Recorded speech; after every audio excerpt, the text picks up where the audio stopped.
A história de quem conta as histórias para você. Um bate-papo com jornalistas do Brasil e de várias partes do mundo. La Siesta, com Patrícia Vasconcelos. Olá para você que acompanha a Rádio Panorama FM 103,5. Olá para você que acompanha o meu canal no YouTube. Começamos a partir de agora mais um La Siesta, um bate-papo entre jornalistas, o segundo La Siesta de 2017. Hoje eu faço uma conexão Argentina-Estados Unidos pela primeira vez. Do outro lado eu converso com Sérgio Gabriel, um querido jornalista, companheiro. Ele é correspondente nos Estados Unidos para a TV Bandeirantes. Sérgio, obrigada por ter aceitado o convite de conversar comigo para o programa La Siesta. Obrigada mesmo. Vai ser um prazer. Vamos conversar sobre tudo aí que você quiser. Bom, Sérgio, ele está em Nova York. Há quanto tempo você está aí em Nova York, Sérgio, reportando para a TV Bandeirantes? 2 anos e meio, quase 3 anos, 2 anos e 8 meses. E você também foi correspondente para a América Latina, aqui em Buenos Aires, foi onde até a gente se conheceu. Qual a diferença de ser correspondente aí nos Estados Unidos e ser correspondente para a América Latina, Sérgio? Olha, eu acho que a grande diferença de ser correspondente nos Estados Unidos e na Argentina, por exemplo, é que aqui nos Estados Unidos a gente não tem a importância, nós jornalistas brasileiros não temos a importância para os Estados Unidos, né, para os formadores de opinião aqui nos Estados Unidos, para o governo, para as empresas, que a gente tem na Argentina, por exemplo. Na Argentina, os brasileiros são muito importantes, são vistos com muita importância. Então, quando você quer ter acesso a alguma informação, quer fazer alguma entrevista, tudo fica muito mais fácil do que aqui nos Estados Unidos, onde você é mais um jornalista no mundo de jornalistas de mais de 100 países, com uma imprensa americana gigantesca. Então essa é a primeira grande diferença. A segunda grande diferença é que, evidentemente, tudo que acontece aqui nos Estados Unidos repercute no mundo. Então as informações aqui elas têm uma dimensão muito maior do que tem na Argentina ou do que tem na América Latina. Então eu acho que essas duas diferenças são fundamentais. Eu acho que aqui a gente está um pouquinho no centro do mundo, e em países como Brasil, Argentina, Uruguai ou outros países que não estão no centro do mundo, a gente está sempre um pouco mais alijado, um pouco mais à parte deste mundo, apesar de ter importância local as notícias que a gente dá. Ser correspondente para a América Latina e ser correspondente nos Estados Unidos, a vida sua, né, sua vida pessoal, é muito diferente trabalhando daqui e trabalhando daí, ou o método de trabalho fica diferente? Falando um pouquinho do trabalho dos bastidores, né, que é sempre curioso para quem vê de fora. Olha, as pessoas têm uma imagem muito glamourosa do correspondente, que o correspondente é aquele sujeito que está sempre nas grandes notícias, o sujeito que está sempre nos bons restaurantes, nas grandes recepções, nas melhores pautas. Mas a verdade, você sabe disso, é que a vida de correspondente é uma vida muito, muito difícil, porque você tem que estar ligado em absolutamente tudo que está acontecendo, além dos assuntos que têm interesse direto ao Brasil, que dizem respeito ao Brasil, você tem que estar ligado nos assuntos que acontecem aqui, em todos os eventos das mais diferentes áreas. Então, às vezes, num dia você cobre um assunto de economia, no outro dia de política, no outro dia a morte de uma celebridade. Então, você tem que ter um jogo de cintura e um conhecimento muito universal. E é muito cansativo porque você trabalha.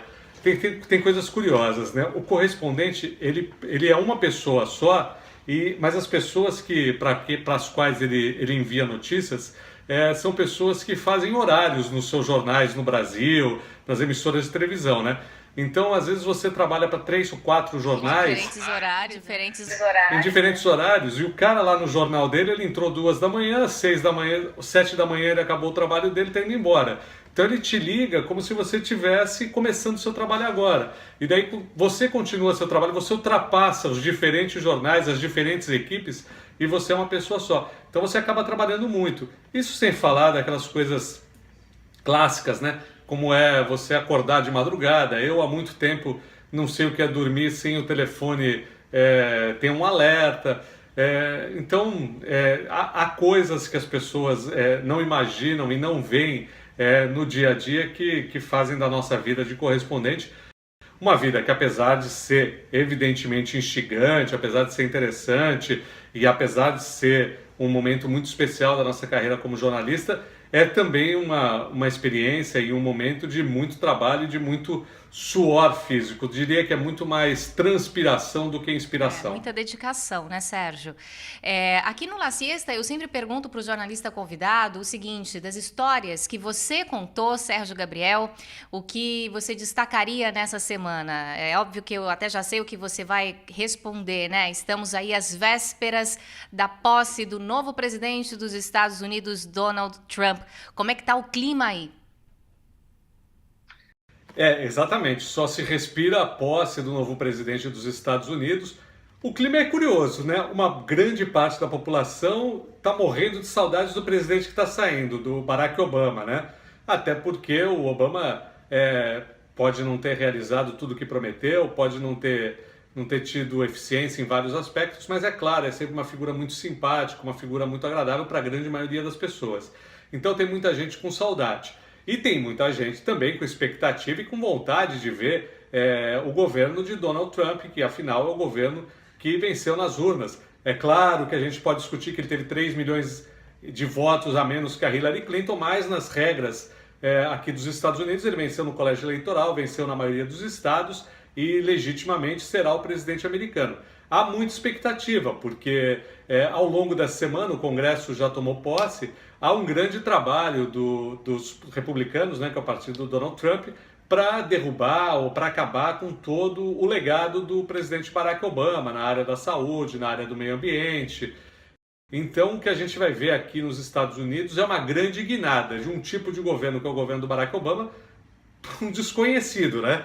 Para um governo do Donald Trump que a gente imagina que seja algumas coisas que ele prometeu, um muro na fronteira, taxação de empresas que queiram sair dos Estados Unidos, uma política comercial de restrições à globalização, mas que com certeza vai vir muita surpresa por aí e a gente vai trocar um presidente que é um showman por outro presidente que também de alguma maneira é um showman, mas que adora se comunicar pelo Twitter. Então há uma mudança de estilo muito grande. Essa mudança está sendo acompanhada quase que diariamente pela imprensa americana. O Donald Trump, o Obama é uma pessoa muito simpática, a maioria dos jornalistas. O Trump adora brigar com jornalistas. Na entrevista coletiva teve uma briga terrível com a CNN. Pois é, Sérgio Gabriel, explica como é que foi essa briga do Donald Trump com o jornalista da CNN. O que aconteceu exatamente?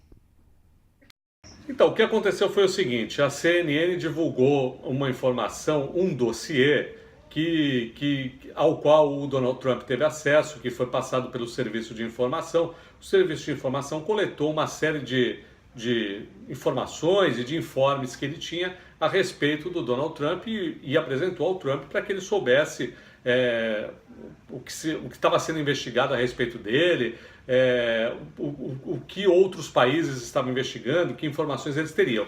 E no meio desses informes havia 2 páginas de um suposto dossiê com atividades comprometedoras do Donald Trump.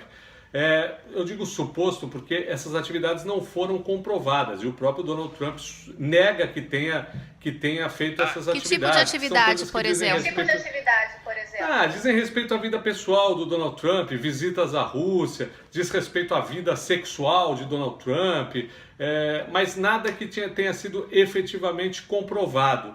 Mas isso constava, dizia assim, olha, existe o governo russo teve acesso a informações feitas por um ex-espião inglês, dizendo que teria informações a seu respeito sobre tais e tais coisas. Então é importante que você saiba disso, porque existia a preocupação do Serviço de Informação que o governo russo usasse isso de alguma maneira para chantagear Donald Trump.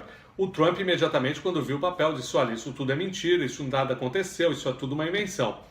Mas esse documento vazou do Serviço de Informação para os jornalistas. E alguns jornalistas, em especial a CNN e o site de notícias BuzzFeed, publicaram esses documentos. Publicaram que o Donald Trump tinha tido acesso a essas informações passadas pelo Serviço de Inteligência dos Estados Unidos.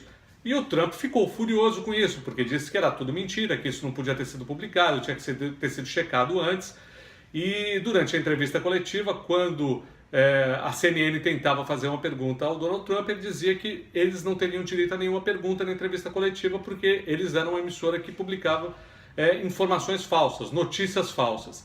Então é um caso que está repercutindo muito, um dos muitos casos em que o Donald Trump brigou com jornalistas. Ele passou a campanha inteira brigando com jornalistas. Ele brigou com o New York Times, ele brigou com o Washington Post, ele brigou com a NBC, ele brigou com todos os órgãos de informação. E mesmo assim ele foi eleito, o que prova que existia entre os americanos um desejo, sim, de mudança e que o discurso do Donald Trump agradou a uma parcela muito grande de americanos, independente de todas as denúncias que foram feitas em relação ao Donald Trump. Em relação a isso, Sérgio Gabriel, eu queria perguntar a sua perspectiva. Você mora em Nova York, né? Onde o Donald Trump ele foi derrotado. A Hillary Clinton teve a maioria esmagadora dos votos aí em Nova York. Os artistas, cantores, os atores também famosos fizeram campanha contra o Donald Trump, o que não adiantou. Qual que é a sensação de estar aí em Nova York, onde o presidente eleito dos Estados Unidos, que em breve, né, será aí empossado, não é querido? Ele teve a grande maioria dos votos no interior dos Estados Unidos, em outras regiões, mas aí especificamente ele foi derrotado. Como que é estar aí e em meio, né, a grande maioria das pessoas que não o querem e tê-lo presidente agora? Olha, eu vou te dar uma resposta fácil. A segurança do Donald Trump aqui em Nova York, ela custa $1 milhão por dia para a Prefeitura de Nova York. Isso que a Prefeitura de Nova York gasta para garantir a segurança do Donald Trump, que, como você sabe, mora aqui em Nova York, na Trump Tower, e diariamente, agora já faz alguns dias que isso não tem acontecido, mas principalmente logo depois da eleição, aconteciam manifestações diárias contra o Donald Trump aqui em Nova York, as pessoas dizendo ele não é o meu presidente. Agora, o que acontece é isso, o Donald Trump perdeu em Nova York, perdeu na Califórnia, perdeu nas grandes cidades, mas ganhou no interior dos Estados Unidos. E ganhou, Patrícia, o que foi decisivo nessa eleição americana não foi ele ganhar no interior e a Hillary ganhar nas grandes cidades. O que decidiu a eleição americana é que o Donald Trump ganhou nos grandes estados industriais dos Estados Unidos. Ele ganhou no Michigan, ele ganhou em Iowa, ele ganhou em Wisconsin, que são estados onde normalmente os democratas ganham e que são estados onde existem muitos operários, muitas fábricas. E nesses estados, o discurso do Donald Trump dizendo que ia impedir que as empresas americanas saiam dos Estados Unidos e que ia recuperar os empregos dos americanos, ele foi um discurso que fez a diferença. O Donald Trump ganhou na Filadélfia, que é um estado onde tradicionalmente os democratas ganham. Então, o que a gente teve foi essa situação. A Hillary não conseguiu, ela foi uma candidata que ganhou nas grandes cidades, mas o discurso dela não conseguiu atingir principalmente essa camada importante de trabalhadores que votaram não pela ideologia, mas votaram pensando principalmente nos seus empregos. Sérgio Gabriel, você acha que pode haver algum impacto em relação ao Brasil com a saída de Barack Obama e agora com a entrada de Donald Trump? Pode mudar alguma coisa para nós brasileiros? Para os brasileiros que moram aí, sim, mas principalmente para os brasileiros que estão no Brasil, né? Você acha que pode mudar alguma coisa? São dois aspectos. Para o brasileiro que está aqui, a situação é complicada, né? Porque o Donald Trump, dos discursos mais importantes dele foi a expulsão dos imigrantes ilegais. E a gente tem milhares de brasileiros vivendo ilegalmente nos Estados Unidos, em cidades como Newark, perto aqui de Nova York, Nova Jersey, em Boston, mesmo na Flórida, na Califórnia. Então esses brasileiros estão muito preocupados com essa situação e com o risco de serem deportados. Eu, pessoalmente, não acredito que o Donald Trump vá deportar 12 milhões de pessoas, como ele diz. Eu acho que, num primeiro momento, ele vai deportar aqueles imigrantes que têm algum tipo de problema com a justiça, calcula-se em 2, 3 milhões de pessoas, e vai fechar a fronteira e depois vai tentar fazer algum acordo com os imigrantes que estão aqui. Eu imagino isso. Esse é o primeiro aspecto com os brasileiros que estão aqui. Para os brasileiros que vivem no Brasil, eu acho que o maior impacto é que o Donald Trump vai ser um presidente dos Estados Unidos que vai pensar nos Estados Unidos. Ele não está pensando no mundo. E a política dele, que é uma política protecionista, é uma política que pode trazer problemas para produtos brasileiros que são exportados para os Estados Unidos. Então, soja, álcool, produtos manufaturados. Então, pode haver algum tipo de problema para esses produtos. Por quê? Evidentemente, para o Brasil, a melhor coisa é que o mercado seja livre para que ele possa vender e comprar produtos. E a partir do momento em que o Donald Trump incentivar barbaramente, como ele está prometendo, a produção americana, isso pode fazer com que os produtos que vêm de fora fiquem mais caros. Outra coisa importante, o Brasil depende, tem muitos projetos hoje no Brasil para se tentar conseguir investidores internacionais para que apliquem dinheiro em programas de infraestrutura no Brasil. O Donald Trump tem uma promessa de fazer grandes projetos de infraestrutura nos Estados Unidos, construção de rodovias, pontes, aplicar muito na infraestrutura justamente para gerar emprego. Esses grandes investidores podem achar muito mais interessante aplicar aqui nos Estados Unidos, com taxa de juros, apesar de ser mais baixas, mas com uma segurança muito maior, então podem deixar de colocar dinheiro no Brasil e em outros países emergentes, como a Argentina, por exemplo. Então, esse dinheiro pode ficar aqui nos Estados Unidos e pode ser aplicado dentro dos Estados Unidos. São duas consequências básicas aí que eu vejo que são riscos. Aí a gente vai precisar ver como é que começa o governo. Sobre a posse, eu li que nenhum grande artista, pelo menos os mais conhecidos, eles não confirmaram presença, né? Vai ser um festival de, pelo menos assim eu li, de desconhecidos na posse do Donald Trump. Eles compararam a posse do Barack Obama, que até o U2 se apresentou, e na posse do Donald Trump, os grandes artistas não vão porque não estão de acordo com ele na presidência. Tem alguma estrela confirmada ou realmente vai ser isso mesmo? Não vi nenhuma estrela confirmada. É possível que tenha, mas eu não vi nenhuma estrela confirmada, não. É isso mesmo que você está dizendo. Vários artistas foram convidados e recusaram o convite. Agora, a posse tem muito disso, claro, que isso dá um glamour para a posse, mas essa é uma festa muito americana, né, Patrícia? É uma festa que quase 1 milhão de pessoas vai para Washington, assiste a posse ali no Capitólio, depois o presidente vai para a Casa Branca. Então é uma festa muito americana. É claro que grandes artistas, grandes shows, eles dariam um verniz à posse.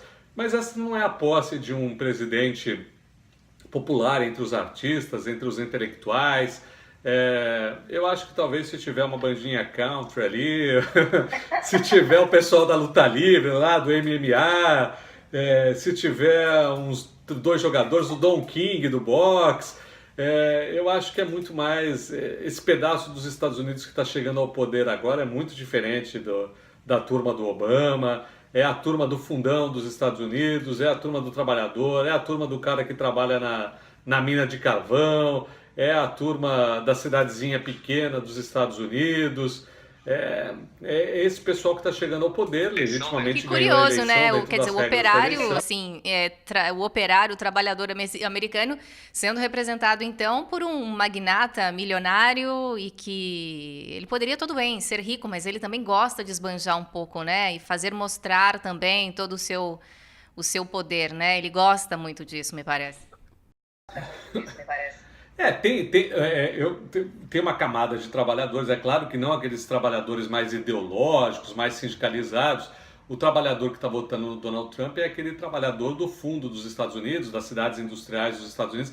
Aquele cara, olha, eu vi muitas histórias durante a campanha, registramos algumas histórias de cidades, por exemplo, onde existiam com população de 70, 80 mil pessoas, onde as indústrias foram embora, de 30 indústrias que tinham na cidade, restou uma, tinha 10 mil habitantes, fechou o cinema da cidade, fechou o boliche, fechou todos os lugares, só ficou a população velha na cidade. Então, você tem um trabalhador lá do meio dos Estados Unidos que votou no Trump. E você tem também esse trumpista aí, clássico, esse novo rico, esse sujeito muito parecido com o Trump, esse mundo das celebridades, né? Que não necessariamente...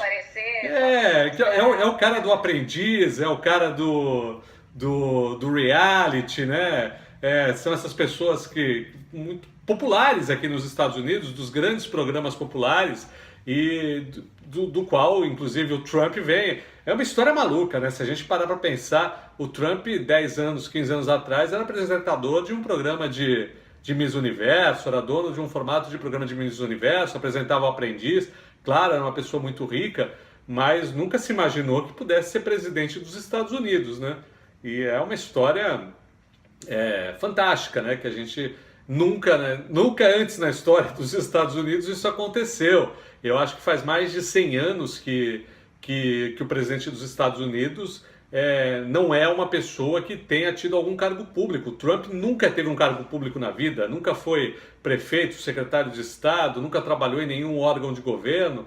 Ele é um cara que vem diretamente da indústria privada, da iniciativa privada e do mundo das celebridades, justamente para ser presidente dos Estados Unidos, para comandar a maior nação do mundo. É uma história fantástica, uma história única e que é muito bacana de estar aqui registrando isso, seja isso bom ou mal, mas isso jornalisticamente é um fato muito importante, único na história do mundo, né?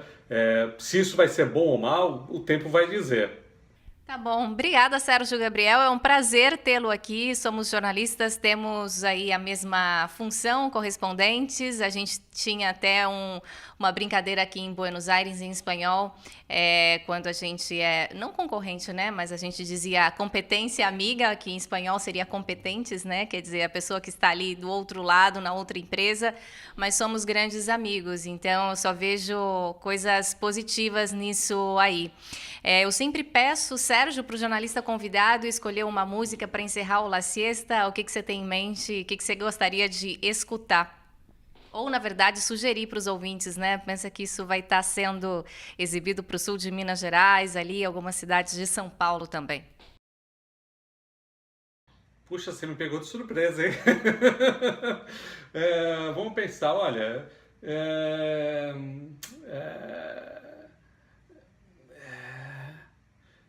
Olha, tem uma música que eu gosto muito e que eu acho que tem a ver muito com o que aconteceu. Ela é uma música antiga, mas tem a ver muito com o que tem acontecido no mundo todo, não só aqui nos Estados Unidos, mas no Brasil, que é Roda Viva do Poxa, futebol. eu adoro essa música, sério mesmo. Então, fico feliz com a sua escolha, não à toa, somos amigos também. Sérgio, obrigada por ter aceitado o convite. Sua rotina aí super apertada, né? Agora se preparando para cobrir a posse, tem encontrado aí um tempo bastante generoso para conversar comigo. Te mando um beijo grande, sorte na sua cobertura.